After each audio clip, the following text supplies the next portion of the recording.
I'm going to demonstrate how I affix the grips, reel seat, wine and check. So butt grip, fighting butt, reel seat, foregrip, wine and check, and the butt end of the blank.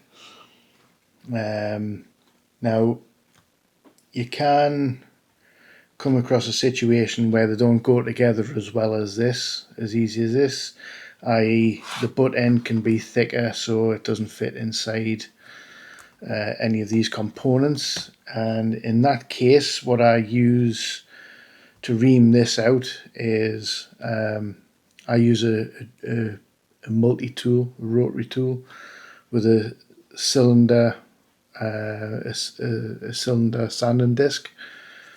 Take that out to the correct size. For these, for the reel seats, if they don't fit, I use a rat tail file. You just go up in there, you file away. I'm also very fortunate in that I come from an engineering background, so I've actually got a lathe. So you know, if I've got to take a lot out, I'll stick it on the lathe. However, you can do it quite easily with a file. Alternatively, if you don't have a file, even any round object, but obviously a section of rod is good because it's tapered, and then you just wrap that a section of rod in heavy grit sandpaper. I've got a couple of those in different sizes. Got that one there. I've got this one here, which is a long length, and I also use those to take out the grips, should I need to. So that just slides up inside the grip, and you can start sanding away. However, for the sake of this demonstration, I do have these parts that actually fit straight onto the rod, so we'll just crack on with it straight away.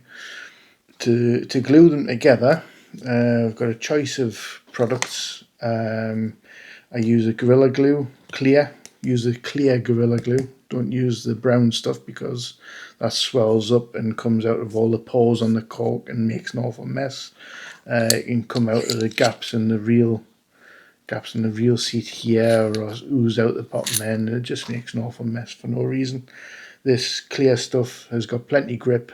There's no need for anything else. You can also use a 2-part epoxy. This is Gorilla Glue 2-part epoxy. You can use Araldite, obviously. There are special rod building epoxies as well. Whether they make a difference or not is that's up for debate. I'm also going to be selling these soon, which is a structural epoxy. Now this is extremely strong. I've stuck 2 bits of aluminium together, which were about 10 millimeters thick, and put them in a vise, hit them with a hammer, and bent the aluminium before the epoxy cracked.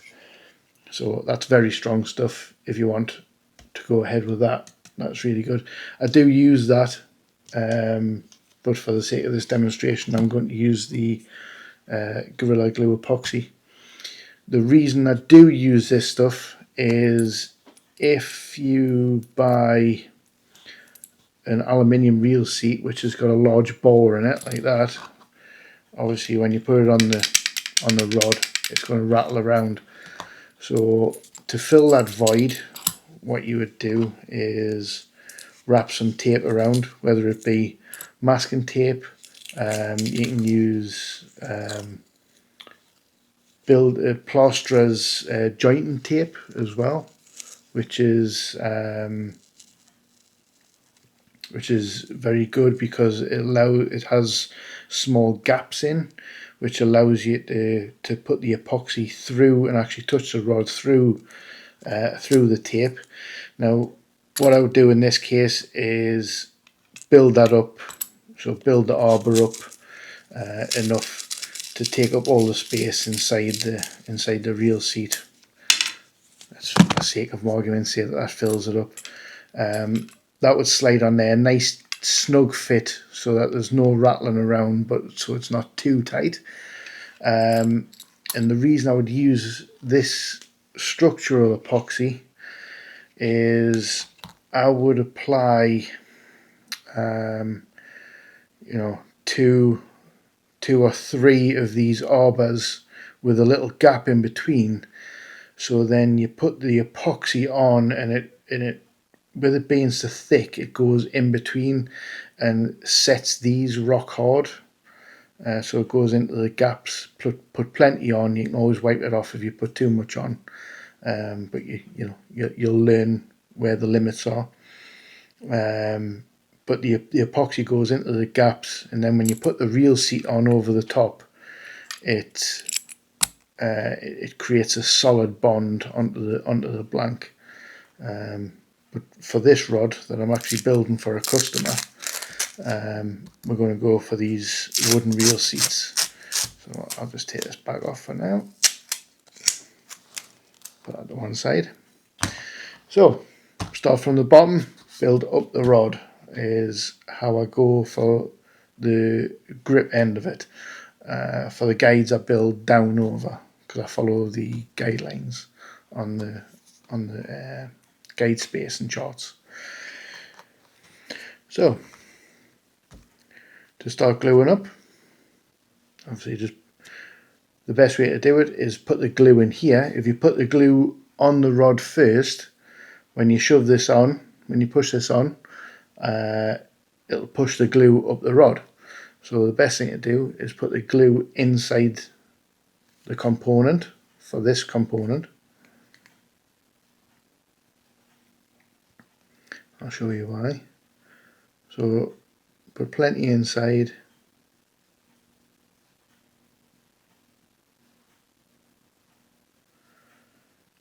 I like to try and get it right up towards the edge of the fighting butt if I can, so that all of it is covered. And you can put plenty in there because it'll go up inside the rod and create a better bond.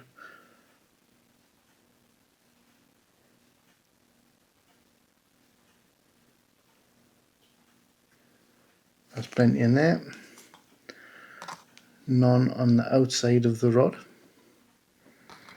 On the outside of the fighting butt, sorry. So that's right up on the edge there. I don't know if you can see it, but it is. And then just push that in, twist it a little to get the glue moving round. And if you want to check, it is actually right up on the blank there, which is nice. So there's plenty on there. Next thing to do is measure approximately where the real seat's going to sit. So it comes up to here.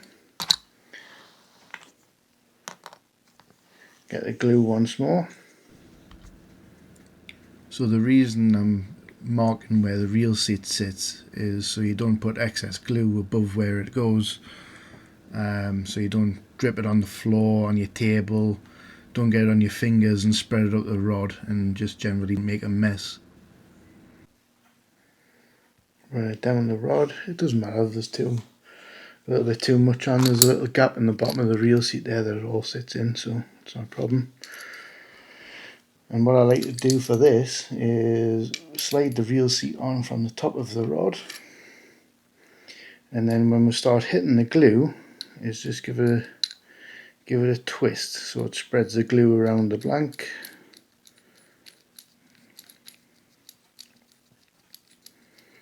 You can feel that's starting to get tight on the rod there now.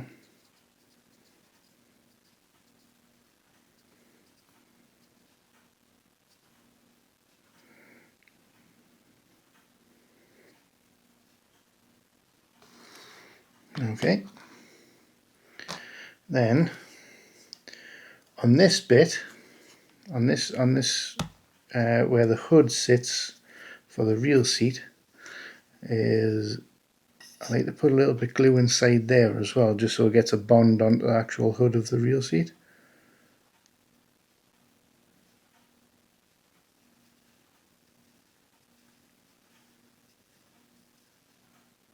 Just a thin layer on there. Set that down and do the same thing. Get an approximate distance, so up to here on the rod, and then we can apply the glue. Obviously at this point you don't want to apply glue above the grip.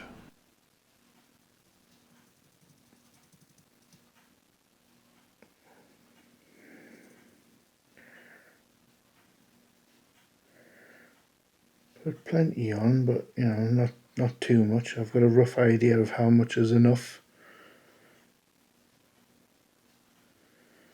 That should do it. Just before it starts dripping around the rod seems to be enough. And what we can do here is you go in from the top of the rod, make sure the glue doesn't touch the end of the rod. So slide that up inside and then go in, and again twist as you go down, just for to spread the glue around, and this will start to get tight already. Yeah, that's a nice fit. There'll be plenty of glue up inside the hood.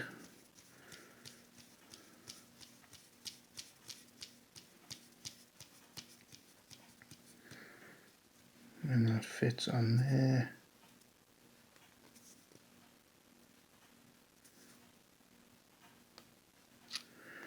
Just nicely like that. Nice and secure. Sometimes the hood doesn't fit over the top. It doesn't fit inside the grip as well, so that's another good reason to have a Dremel handy with a sanding disc on it, so you can take the inside of the cork grip out for the fit. So that is that. That's fit on there. But to let the glue go off on the rod, I like to stand it up vertically like this. So if there are any gaps inside the hood of the real seat, the glue doesn't ooze out when it's stood up the other way. So I like to stand it on the tip end of the section, just to make sure that no glue runs out. And that is it for gluing the butt section on. Right, I'm going to demonstrate how I put the winding check and the tip-top guide onto the blanks. So what I like to do is take a piece of tape, place on my table or whatever, and I use the gel super glue, the Gorilla Glue super glue, but the gel type, because it's thick and you can spread it on quite easily where you need it. So put a nice big dollop on the bit of paper, and I use bodkin. You can use what do you call them again? Cocktail sticks. You know, they're just as good. But anything that goes up inside the tip-top guide, basically, that's a good thing to use. So on Mick's video, it explains. He explains putting the winding check on and then backfilling inside here with glue or whatever. It's probably a good thing to do, to be honest. I don't do that personally. What I like to do is I take the super glue, so it gets them on the tip of my bodkin there, and then put it right into the corner, and I like to build up a nice little layer of glue all the way around this section here. I'm actually struggling to see this, so I hope it doesn't go all over the place. But yeah, I make it quite thin, so I put it on the blank and on the grip, on the top of the grip, and then spread it with the bodkin around. Put it on like that, and just spread it all the way around. I'll try and do this as quickly as possible, but I'm struggling to see it just because the angle I've got it at for the camera.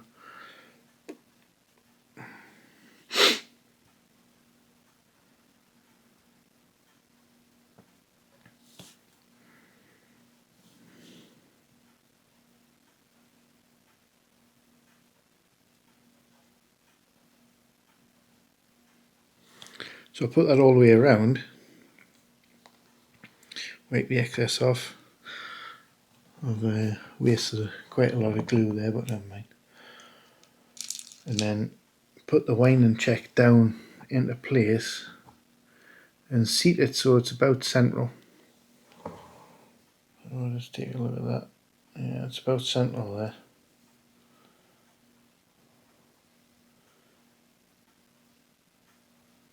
And then that will set, and the glue being all the way around, if you make sure it's all the way around, will stop any resin from going down and splitting out on top of the grip, which is why Mick was saying for to backfill that, but I don't feel the need to, because I make sure that there's a very good seal all the way around the bottom, so obviously then the resin can't seep out the bottom. So that's the winding check done. For the tip top, I like to use super glue. You can use heat glue, so a heat gun glue. People slice off little bits, put it inside, and then use a lighter to heat it up. The problem I think with that is on a really hot day, if you've got a black guide, really hot day, there's a potential of melting the glue and then your tip top slipping round or even coming off. So I like to use the super glue, and again I use this gel type Gorilla Glue. So I take the glue, I've got a bit too much on there, take the glue and shove it down, push it down, sorry, inside the tube on the guide. Now what I do is I push it down and then turn it as I'm pulling out, and that leaves the glue inside. Sort of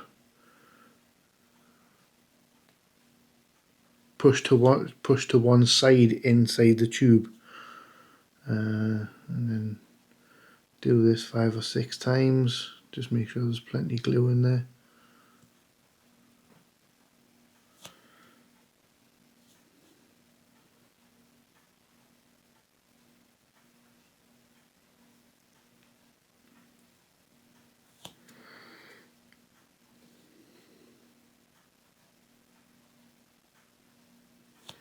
There's plenty in there. I can see it's pretty much packed to the top. Now I like to put a little cap on. Just put a little cap over the top. Wipe the excess glue off on the paper, not on the table, and then put the now what I've done is I've actually marked the blank here where the spine is, so then I will push the tip top onto the blank, and you've actually got a few seconds to manipulate it. So then I turn that to the top, I turn the spine to the top, and then hold the guide, put a slight bend in it, and then that makes sure that the guide is on the same plane as the spine. So I just hold it like that, just with my finger, and that'll make sure that it's on the right plane. And then obviously give it, I don't know, 30 seconds, a minute, 2 minutes, whatever it takes for the glue to set. And then that's the tip top done.